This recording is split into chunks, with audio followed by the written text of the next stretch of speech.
Hey y'all, from Spindle Mountain Mercantile. I am Heather. Welcome to my YouTube channel.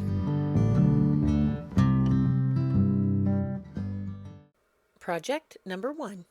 I was so excited today to do another intro where I'm sitting there talking to like my face in your face or whatever, because I did it last time and I didn't die. It didn't kill me to do that. So I thought I'd do it again. Well, this video is way too long and I don't know where to shorten it. So here we are. I'm just going to talk and you can watch. I'm starting with my favorite Debbie's DIY paint, Apothecary, and I want to know this. Whose favorite isn't it? I mean, seriously, people tell me all the time, oh, that's my favorite, and it's certainly mine, and look, you can see why. Because it's pretty, that's why. I got this idea from Sherry at Canterbury Cottage, except I think maybe she put doors on hers. Well, of course she put doors on hers because she probably made 20 of them and did like 20 different things because she's Sherry at Canterbury Cottage and she is amazing and super talented. If you guys aren't following her, you should be. All right, so look, I even painted the back. I'm doing a better job than I used to. I'm going to use a leftover transfer from the Iron Orchid Designs book called Ephemeral Melange. If you are new to transfers, this is a great book because the pages are a little bit smaller, making it cost less, and there's tons of great pictures. I'm going to go over real quick how to apply a transfer. You simply remove the protective sheet from the back of the transfer and lay it down exactly where you want it. Then I usually take my hand and rub over it, and then you use the little plastic stick, that's called a transfer stick, it comes in every book, and you just go over every little part of the transfer with it. Next, with your other hand, you're going to lift up one corner of the carrier sheet. That's the plastic that the transfer is on. As you lift it back, take your transfer stick and you rub at the crease where it comes away from your project. And if any of it doesn't come off, if it's still stuck to the sheet, you can just lay it back down and rub it again, and that should get it stuck. When the carrier sheet is completely removed, take it and rub the top of the transfer firmly. This is called burnishing. It just gets all the little bits and pieces completely adhered. I sealed the interior with this Rust-Oleum spray enamel that has a little dial. It's a great product. I will leave a link to it in my description. There are some watching this video who will not appreciate that I used Occupied Japan squirrels in my vignette, but let me assure you, I did not use epoxy. I used like the cheapest glue gun glue stick I could find, and trust me, it's not great. It falls apart all the time when I use it. You can use your finger to peel it off. So if somebody wants to use this in the vignette, they can. If they want to take them out and add them to their collection, they can. I assure you, no Occupied Japan squirrels were injured in the filming of this video. I'm not sure where I picked up that little teacup, but I don't have any of the other pieces for that set. So I'm going to make a little bouquet to put in it. And I'm just cutting apart some, guess where I found them? On the side of the road florals. I'm using baby's breath and some little daisies and a lot of greenery. I'm cutting them to different lengths. This I had to keep cutting them because they were just a little too long for that short fat teacup.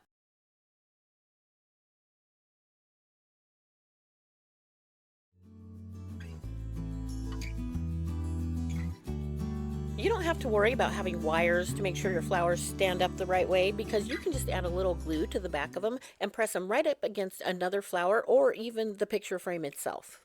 After I had everything in position, I just added a little bit of glue and pressed some reindeer moss down. And I pushed it kind of hard. You might want to wear one of those little protectors on your fingers so you don't burn it. Not only is this icky glue, it's also a pretty bad glue gun. It doesn't get that hot, so I can just press it down. I got this moss at Dollar Tree and it's called reindeer moss. I thought it was nice and bright and springy, which has absolutely nothing to do with its name, reindeer. I mean, why didn't they call it like daffodil moss or new green grass moss? I don't know why they do what they do, but maybe where the people live who invented this bright green springy looking moss, maybe they have reindeer there that eat it or something. I don't know. Anyway. So I went ahead and did the same thing with the flowers behind the mama squirrel. I pressed them down where I wanted them and just put some glue on the back of them and pushed them up against the wood. And if I wanted to add another piece of greenery or something behind that, I just pulled it off of the wood because, like I said, the glue, ugh. And then I re-glued it down until I got them how I wanted them. And you can use really anything for this. I think some lavender would be pretty though if it was going up in the back. You could find a little tiny vase. You could do so many different things with this.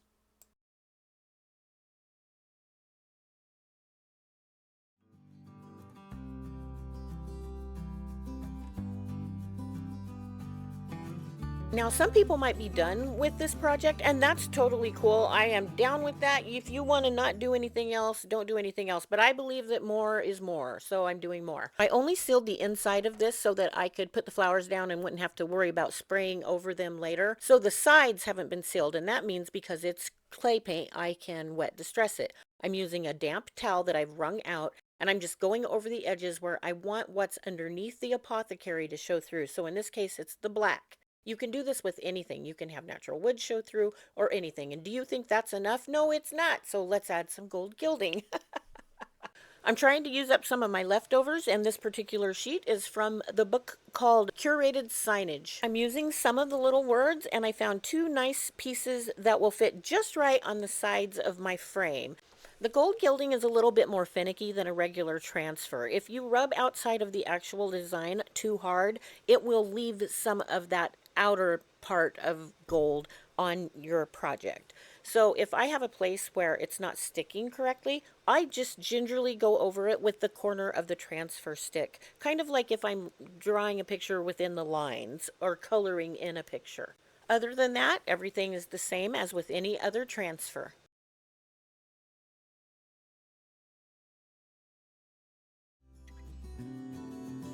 In this transfer book, they added a lot of different words and pieces of words and different kinds of fonts and different languages. I just went through and found some that were long enough to go along the top and the bottom of my frame. I guess I should have been more specific and told you that more and more and more is more, because guess what I'm adding? I'm adding more. I'm adding liquid patina in the color Golden Ticket. This also is from Debbie's DIY paint. Now, I do sell Debbie's, but I don't mail order. So if you want to order some, she gave me a link you can use, and whenever you order from it, she'll give me a little thank you, but it won't raise your price at all. I'll put that link in the description, and I so appreciate it if you use it. Thanks. And thank you too, Debbie. I just use a little brush to go over the edges and the corners, and in the corners I like to make it look like it's pooled, so I make a little triangle. And I know, you guys, it's a lot, but I'm telling you, more turned out to be lovely. Check this out.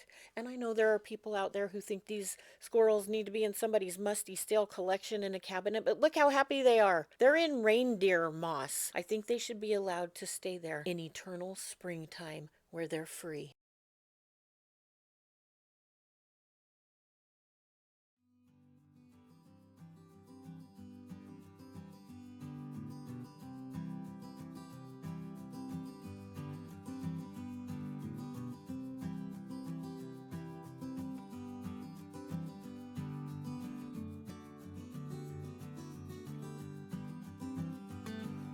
Project number 2. I think I paid a couple of bucks for this at a local thrift shop. It's in really great condition, but very dated, so we're going to zhuzh it up. I started by getting out my 220 grit sandpaper, and I gave it a light sanding, and I try to always make the strokes go in the same direction so it won't have a whole bunch of mismatched strokes going in different directions. Yeah, that's why. I gave it a little bit of extra sanding on the sides because it had been gunked up a little bit. And then when I was done, I gave it a really good cleaning. And then I topped it with 2 coats of crinoline by Debbie's Design Diary.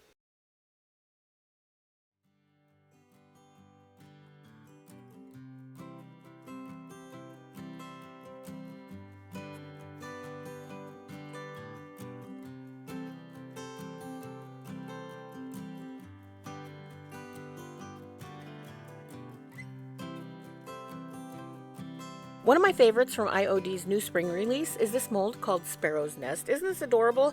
I sell IOD in my booth, but I don't mail order. If you'd like to have some shipped to you, you can contact Heather at createyourowncozy.com. She has a great selection. You can also go online to IOD's website and find a stockist near you if you would like to shop in person. IOD makes my favorite air dry clay, and that's what I'm using today. But before I do, I'm going to add some cornstarch to my brand new molds. This helps the clay to release from the mold. Now, I don't use it every time I make molds, but I do use it the first time I'm using one of the new molds. To assure I get the cornstarch into all the little nooks and crannies, I'm using a little fan brush. IOD's clay is super pliable, so it's pretty easy to get into the molds. Around the edge of each mold, there's a little tiny rim, and it's called a micro rim. It's a patented design that IOD came up with. It makes it so that you can rub your finger. Sometimes I use like a card or a spatula, and you can just rub it across that rim, and it like works kind of like a knife, and it just cuts off the excess clay. It's a brilliant design, and it makes these molds so much easier to use than other brands. Immediately remove the clay before it dries, and to do this you just turn the mold upside down and pull back on one corner. Gravity helps the molds come out. Now if some of it gets stuck, you can just use your fingernail or maybe a little tool like a paint spatula, and you can just get it started, and usually it will come right out. If your molds aren't coming out, you might need to add more cornstarch. I always use Tite Bond Quick and Thick to attach my molds to just about any surface. I buy mine from Amazon, and I'll leave a link in the description. If you buy anything from my Amazon links, they will give me a small compensation, but it won't raise your price. I put the glue directly on the back of the mold, and I use a brush to spread it around. You can use your fingers, but man, this stuff gets messy, especially if you're working with paint. It's like having plaster on your fingers when you're done. Nobody wants that.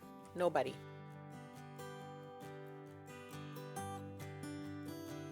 I use my fingers around the edge of the mold to get it just in place where it needs to be. And then I use my whole entire palm and place it on top of the mold as spread out as I can get. And I put some firm pressure, not so firm that it gets rid of some of the design, but firm enough that all of the glue on the bottom is spread out and the mold will stick very well. I decided to give it a third bird, and I put that little bird up on top of the actual cabinet. I have a nest and 2 birds on the drawers. I'm giving them a coat of crinoline before the clay is dry, but after the glue has dried enough that the molds won't slide down the face of the drawers.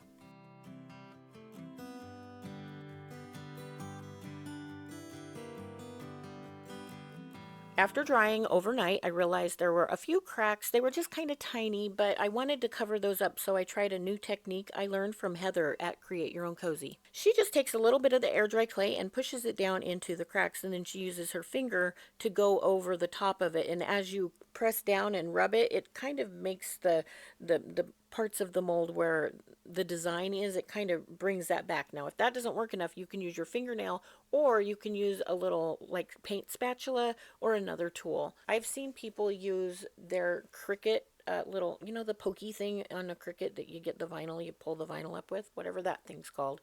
I've seen them use that for this as well.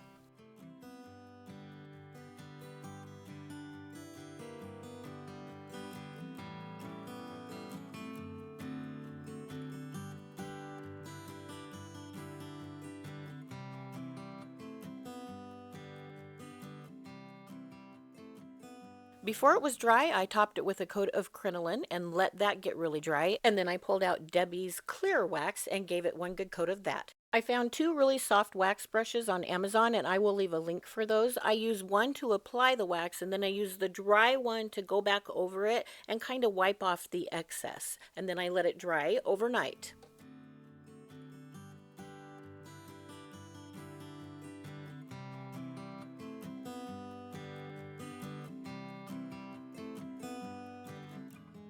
Unfortunately, I don't have any footage of the next step, but I used Debbie's black wax over the top of each of the molds. I took a tiny brush and went around the edges, and then I put it all over the top, and then I took a dry, soft towel and wiped it down.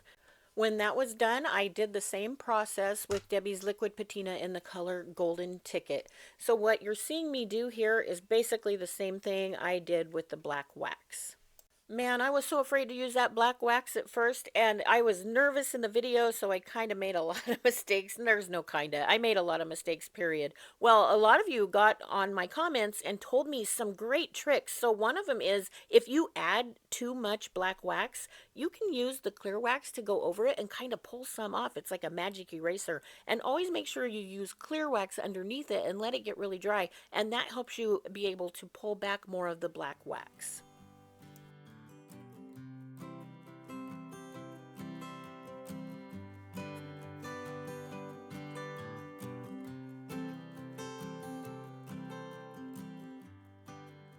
To stay within my theme of more and more and more is more, I'm adding some gold gilding to this item as well. Now, I'm not being careful like I was in the first project. On this one, I'm just being super rando, and I'm adding lots of different letters and words in different fonts all over the place. Now, on the sides, I did find some complete images to add, and I was a little bit more careful with that. But aside from those, I just kind of plastered that gold everywhere, and I think it looks fabulous.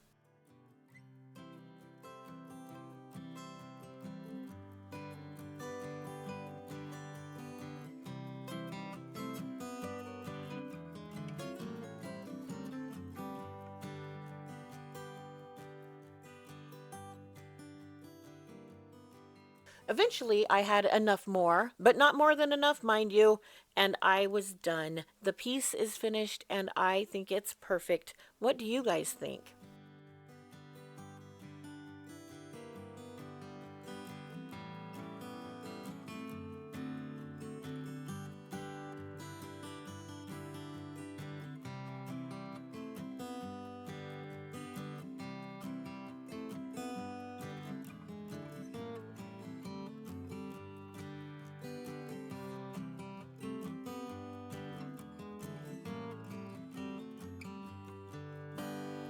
Project number 3.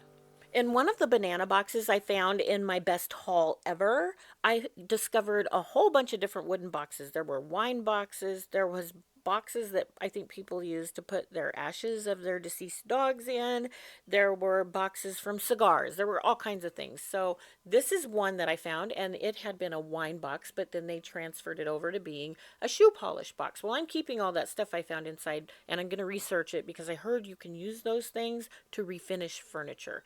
I took out that one piece of wood really easily, but this bottom piece was a little bit more difficult. I think it was super glued in. I tried using pliers, but I didn't want to ruin it or break it, so I just stopped, and I decided to let my sweet husband take care of the inside. And then I started coating it with, you guessed it, crinoline, my favorite go-to.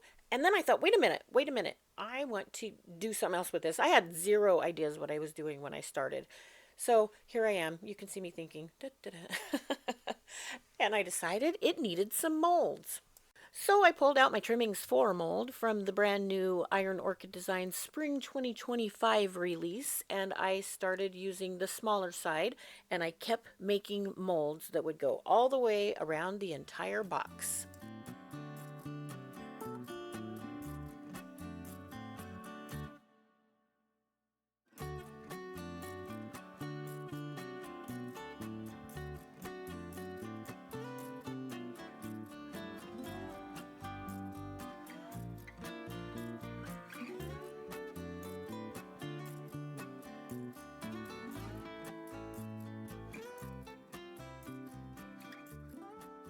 I won't bore you with showing you how I made every single one of these, but I did this 8 times. I wanted to make sure I had enough molds to go around each side, and I centered them, and then I added the edges on each side of those. So that's 2 on each one. Now, I'm not sure I can give justice to this process with my description, so you might be better off just watching instead of listening, and that's okay. Instead of having a straight edge at the corners, I wanted a mitered edge, and if you look at a lot of picture frames, that's how those are made. So I laid one piece down all the way to the edge of the box, and then I laid the other side that meets up with it over that. And then I made a cut from the inside corner to the outside corner, and I did this twice in layers so I wouldn't mush the clay. Then I took those pieces and just kind of put them back together, and I discarded the leftovers.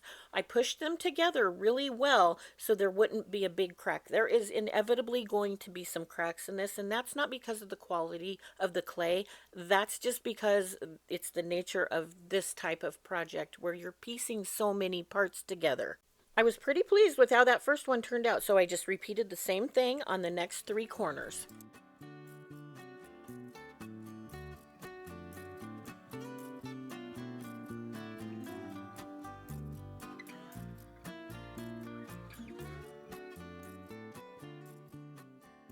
When they were all set in place, I got out my Quick and Thick and put it on the back of each piece, and I used my brush to spread that out, and then I pressed them onto the box where I wanted them, and I used my palm, and I spread out my hand as much as I can to get that even pressure. If you put a lot of even pressure over the whole surface, it saves the integrity of the design. You're not like pushing in one spot, so that helps, but you still don't want to push really hard. I do push a little bit more firmly around the edges.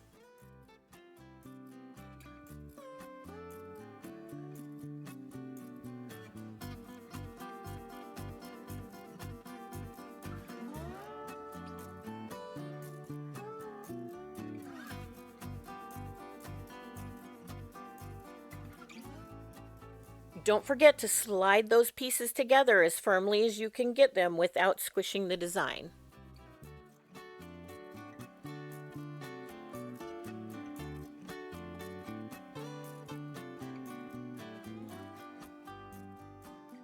After the last piece was in place, I wiped off some of the inevitably to be spilled out glue by using a little chippy brush that I dipped in water. After I got all the glue off, I took a dry towel and just wiped down the entire area.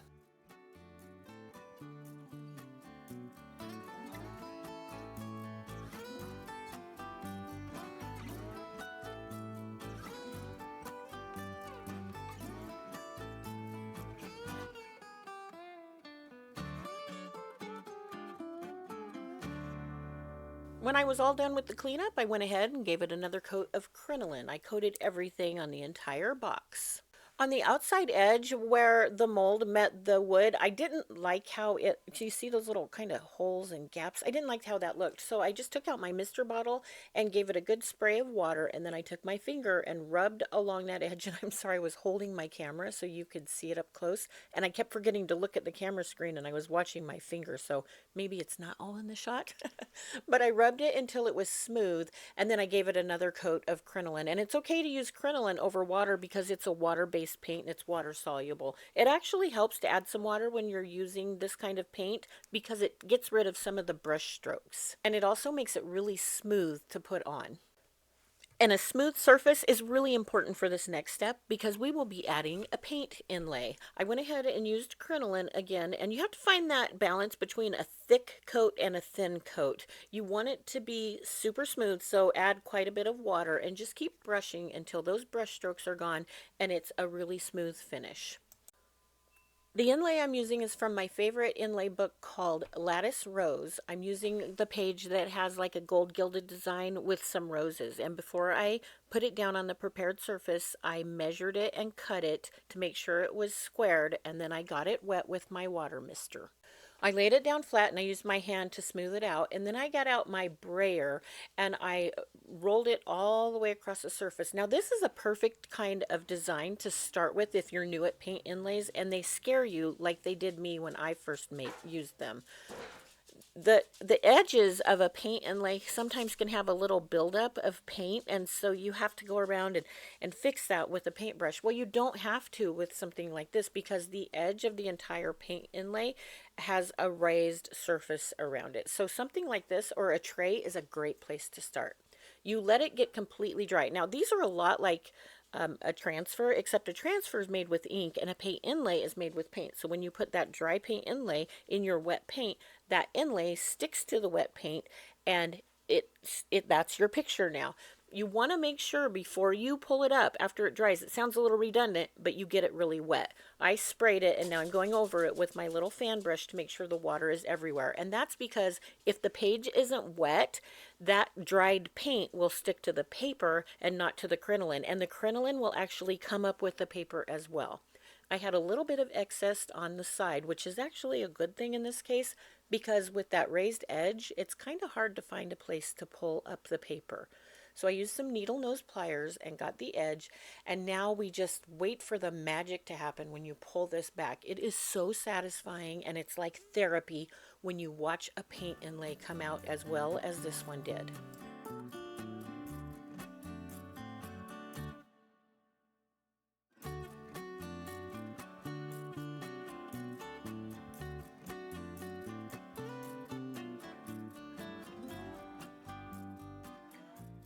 Now that is what I call fun. Isn't that awesome? So this is where I realized that I need to plug up these holes so that I can make new holes for the new handle.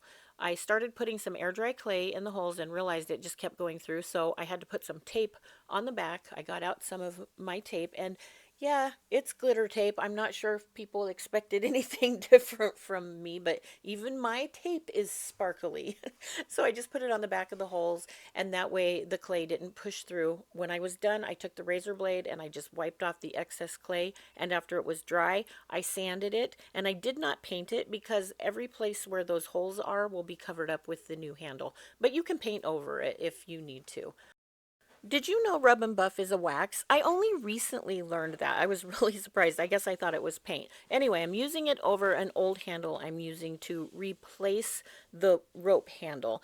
And I will leave a link for the rub and buff. I buy it on Amazon and I found a pretty good deal. I'm using a paintbrush because I don't want to get my hands dirty. I was wondering if anybody caught that. I'm using a paintbrush because it's easier to get down in all those crevices, and there are a lot of crevices on this. This is really old metal, and we just gave it a little bath before we applied this, and it went on very easily. I did apply 2 coats, and I put it on all the hardware for the entire box.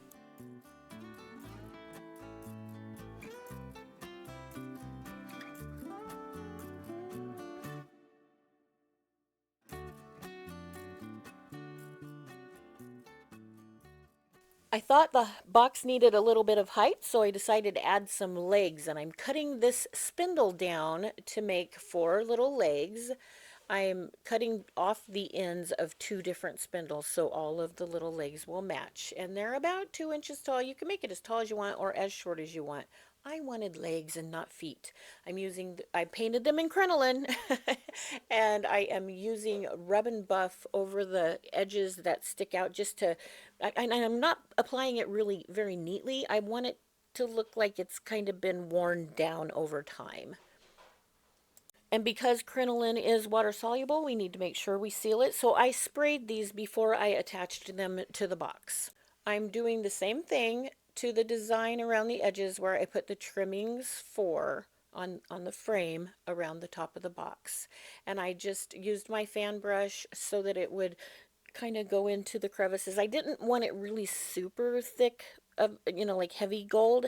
I just wanted it to be kind of gilded and again to look like it had been aged and had been rubbed off.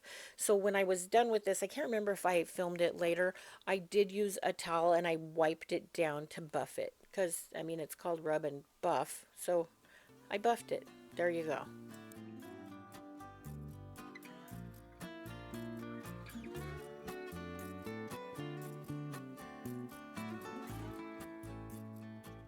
Continuing on with my fan brush, I did all of the edges all the way around the whole entire box, and I even opened up the box and did the parts where the lid meets the box. I did the bottom, around the corners, I made it like in a triangle so it looked like it had pooled there.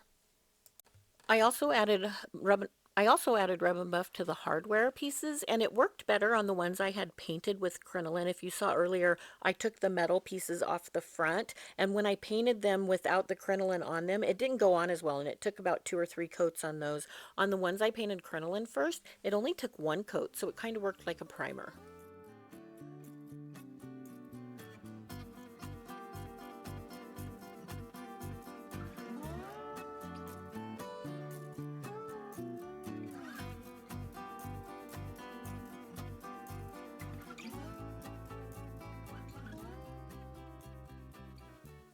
IOD Christmas IOD Christmas transfers really can be used all year long. I'm using the birds from the Yuletide. There's 2 sections of birds. I cut one section out and then I trimmed all of the pieces of holly and berries that were hanging off of the limb, and I'll cover those ones that are still attached to the limb. I'll cover those up later. I didn't want to lose any of the tail from this little guy on the end, so I cut him off, and after I apply the whole branch with all the birds, I will add him in.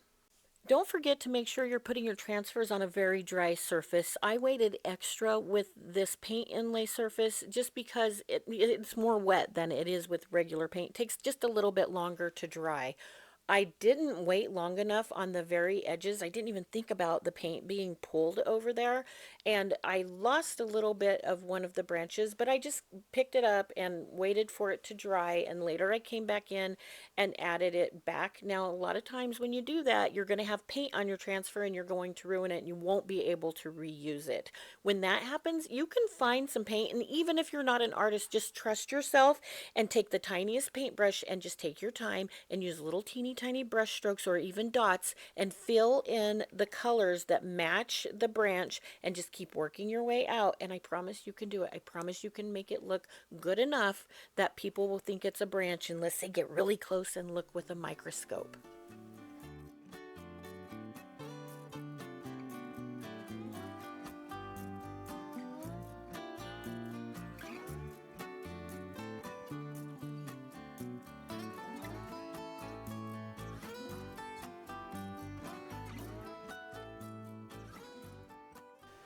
You could leave the next part off, but I decided I wanted some wording. I used black thinking that would be a good contrast, but after I did it, I thought I should have used gold. Even though it's really sparkly, I don't think it would have been too much because there's so much other gold, it actually would have kind of blended in more. But I added clear wax over the top of everything and it kind of muted it a little bit. So I think the words turned out really good in the end. But anyway, let me know what you think. I put this or clear wax over the entire project and that's how I sealed it. And again, I thought about coming in after I added the clear wax and using black wax just to make it more muted everywhere. You can really pull a lot of it out, so it's not like it's going to be black. It's just going to be kind of a little bit darker. But when I walked in the next morning into my she shack after this clear wax had dried, it looked really good. It was a little tiny bit muted, and I liked that effect, so I just left it that way.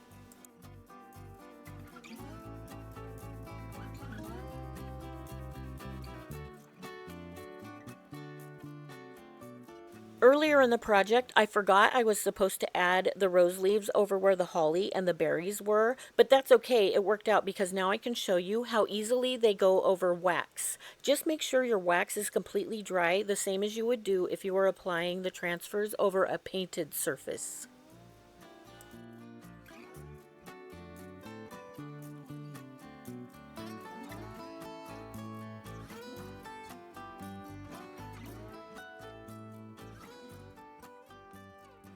I sent the box out to have the legs attached by a professional. Yeah, that happened. Okay, I gave it to my husband and he took it to the garage, and that's why I don't have any footage.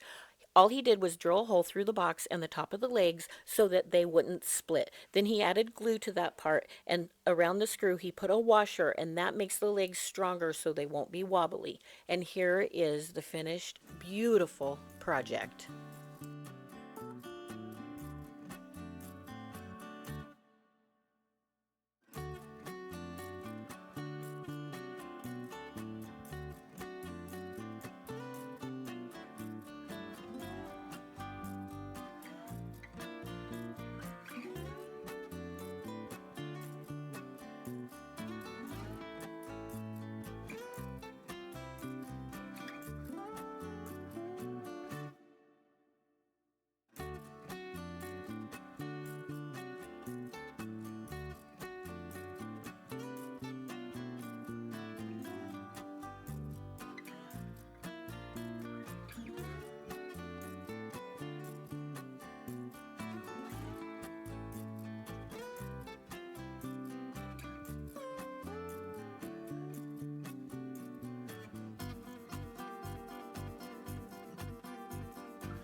This time, I'm not going to ask you for a favorite because to me, they are just so different, it's hard to choose. And that makes each of them my favorite in their own different way.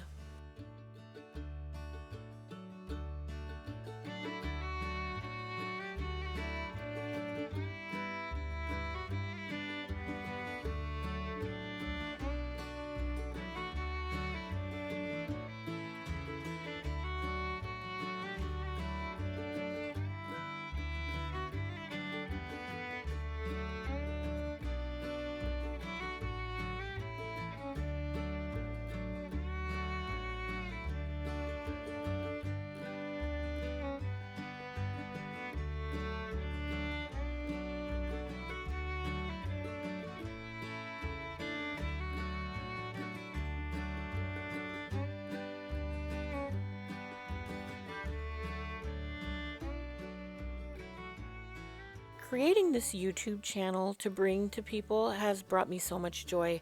I've met a lot of you in real life and many of you online. I feel like you guys are my friends now. I know that some of you are afraid to make things because you think you don't have enough talent, or you're not creative, or you're afraid of how many mistakes you'll make. I just want to encourage you that every time you make a mistake, you are one step closer to making something that you will love. Something that will make your home beautiful or bring a friend joy, or you can sell and feed your family. I want you to try it. I want you to try to make the things that you are afraid of. I'm so glad you guys are here. Thank you, thank you, thank you. Until you see me next time, I hope you have a wonderful week. And as always, I hope you are blessed. Bye.